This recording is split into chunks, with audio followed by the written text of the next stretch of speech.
Bible law, to know that God is one, a complete unity. Deuteronomy 6:4, CCA 2. Scripture, the Shema. Hear, O Israel, the Lord our God, the Lord is one. Deuteronomy 6:4, ESV. This verse, known as the Shema, hear, is the foundational declaration of Jewish faith and one of the most recited passages in Scripture.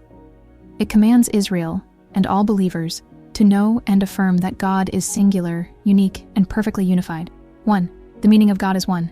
The Hebrew phrase is YHWH Eloheinu YHWH echad, literally, YHWH our God, YHWH is one. Here, O Israel, calls for focused attention and obedience, not casual listening. The Lord our God identifies YHWH, God's covenant name, as Israel's exclusive God. The Lord is one, echad, emphasizes absolute oneness. God is unique, undivided, and incomparable. No other gods rival him. Echad can mean compound unity, like one cluster of grapes. Still, here it stresses exclusive singularity, one God, not many, and perfect unity in essence.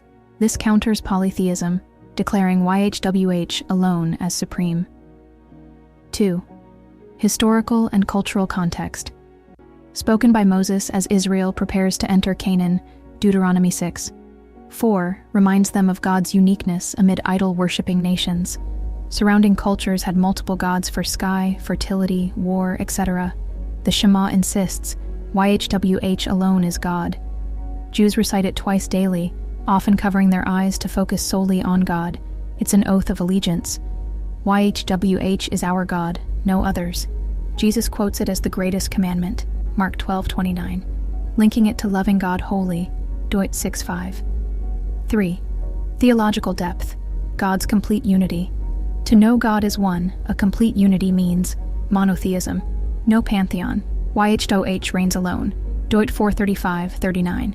Undivided nature, God's essence, will, and character are perfectly one, no inner conflict or parts. Exclusive worship, loyalty belongs solely to him, no idols, divided hearts, or backup gods. For Christians, this unity undergirds the Trinity, one God in three persons, sharing one divine essence. Jesus affirms it while revealing himself as divine. John 10:30, the Father and I are one. 4. Practical implications for life. Knowing God's oneness demands total devotion, undivided heart. Love God with all heart, soul, might. Deut 6:5. No split allegiances to money, power, or approval. Exclusive obedience. Reject idols, modern or ancient. Anything we fear, serve, or trust more than God. Unified living. Align thoughts, words, actions with God's singular truth, not cultural relativism. Daily application. Morning affirmation. Recite the Shema to center your day on God alone. Decision filter. Ask, does this honor the one God or divide my loyalty? Witness. In pluralism, boldly affirm, there is one God. Jesus reveals him fully. 5. Challenges and objections. Pluralism. All paths lead to God. Response. Shema demands exclusive allegiance. Trinity confusion. How can God be one yet three? Response. Echad allows unity and diversity, for example, one people, Israel. God's oneness is essence, not isolation. Modern idolatry. Busyness, screens, and self divide our hearts. Response. Return to Shema's call for wholehearted focus. Summary table aspect meaning application today. Here, O Israel, pay full attention. Block distractions. Focus on God. Lord our God. Exclusive covenant. God, reject rival, gods. Fame, money.